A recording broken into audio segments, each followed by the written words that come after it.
को बता दें कि मुल्क में कोरोना वायरस मरीजों की तादाद 15,500 के पार हो गई है।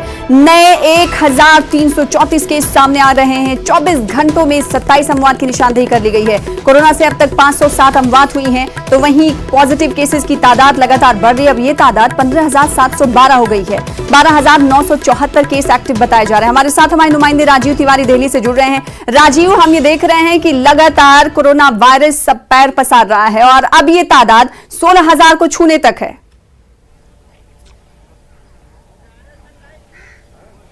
बिल्कुल, इस बात से इनकार नहीं किया जा सकता है। अगर देखा जाए तो स्वास्थ्य मंत्रालय की तरफ से जो आंकड़े दिए गए हैं आज के, उसमें बताया गया है कि 15,712 पॉजिटिव केस है। यह एक चिंता का विषय है, क्योंकि हर रोज को देखिए तो मरीजों की संख्या बढ़ती जा रही है, जिसमें से 507 मरीजों की मौत हो गई है इस बीमारी से। साथ ही 2200 से अधिक मरीज ठीक भी हुए हैं। यह एक संतोषजनक बात है। लेकिन सबसे बड़ी बात यह है कि लगातार सरकार के लॉकडाउन के बाद और तमाम एहतियात बरतने के निर्देश देने के बाद मरीजों की संख्या जिस तरह से बढ़ रही है, यह एक चिंता का विषय है।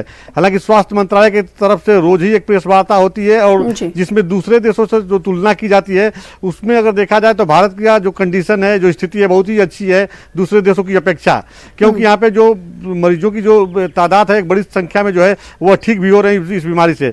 लेकिन अभी जैसा कि कल एक बैठक हुई थी, GOM की ग्रुप ऑफ मिनिस्टर्स की बैठक हुई थी, जिसमें यह मंथन किया गया कि जो 20 तारीख से प्रधानमंत्री ने जो बोला था कि 20 तारीख के बाद कई क्षेत्रों में हम इसमें लॉकडाउन में ढील दे सकते हैं, छूट दे सकते हैं, ताकि लोग कामकाज कर सके। तो उसको लेकर मंथन हुआ था और उस पर एक रोड मैप तैयार हुआ है। तो अब कल जो है देखना होगा 20 तारीख को कि किन किन क्षेत्रों में जो है छूट दी जाती है।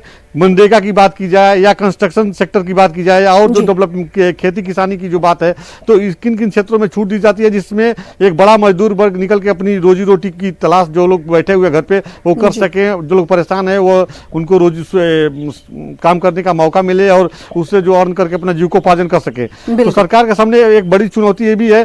साथ ही सरकार की तरफ से भी कहा जा रहा है कि अभी जो कम्युनिटी ट्रांसमिशन नहीं हो रहा है, लेकिन जो मरीजों की संख्या बढ़ती जा रही है, यह चिंताजनक है। बिल्कुल, जो मरीजों की तादाद बढ़ रही तशवीशनाक है और इसी वजह से हमने देखा कि एम्स के डायरेक्टर की जानिब से ये कहा गया है कि अगले 5 से 7 दिन काफी अहम हैं। बहुत शुक्रिया हमारे साथ जुड़ने के लिए राजीव, तफसील से जानकारी फराहम करने के लिए। फिलहाल इसी के साथ रुकेंगे छोटे से ब्रेक के लिए, कुछ और खबरों के साथ जल्द लौटेंगे।